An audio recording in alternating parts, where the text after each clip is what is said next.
欧盟议会议员拉斐尔·格鲁克斯曼发起了一场社交媒体运动，以提高人们对时尚与维吾尔族强迫劳动之间的联系的认识。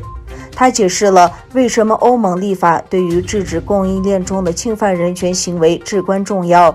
对于欧洲议会人权小组委员会副主席格鲁克斯曼来说，唯一的解决方案是让公司对其价值链中的任何形式的人权侵犯，包括其行为所造成的侵犯，负有法律责任，其中包括供应商、子公司和子承包商。来自全球36个国家的近200个人权组织支持这项运动。格鲁克斯曼的追随者在推特上问欧盟是否会对这些在欧洲经营的公司实施制裁。欧盟副主席表示，议会正在制定有关这方面的法律法规。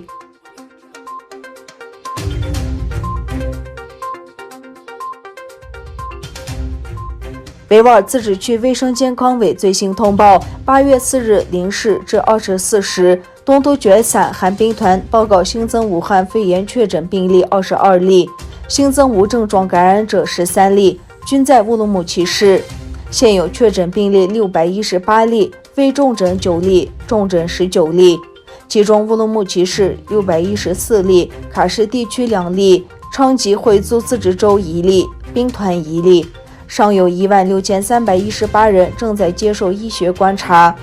中国病毒在东都觉散的迅速传播，再次引起国际社会对东都觉散营地和强迫劳动地区的关注。同时，人权组织质疑中国当局所谓控制武汉病毒措施。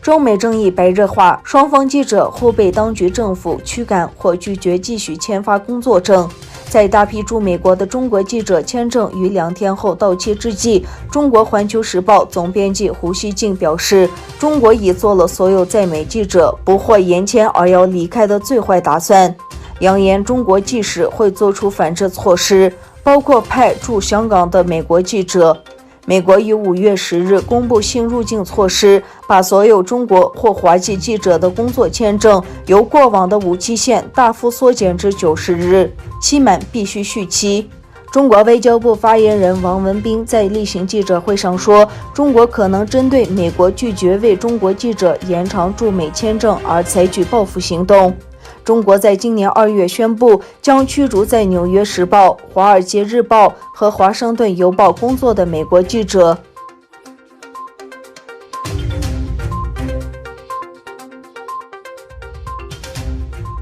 中国东部省市遭黑比格台风侵袭，381375人被疏散至安全地方。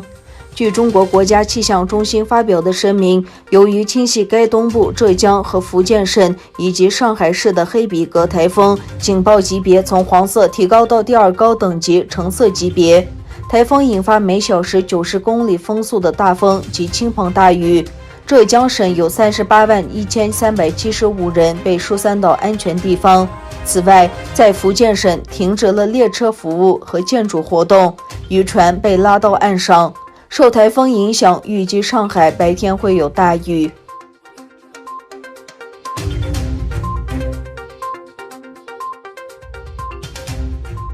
嫩巴里首都贝鲁特东部的港口地区周二发生了2个剧烈爆炸。据该国卫生部门最新发布的消息显示，爆炸已造成超过73人死亡，3000多人受伤。贝鲁特省长马尔万阿布在电视上发表讲话时忍不住痛哭，称他从未见过这么大的爆炸。他把这次事故比作广岛长崎市国家灾难。在当天的白宫疫情简报会上，美国总统特朗普将贝鲁特发生的致命爆炸事故描述为一场可怕袭击。当记者问特朗普是如何得出这个结论时，他表示，看起来像是爆炸。我见了一些我们伟大的将领们，他们似乎觉得这是一场袭击。根据他们的说法，他们似乎认为这是一场袭击，是某种炸弹爆炸。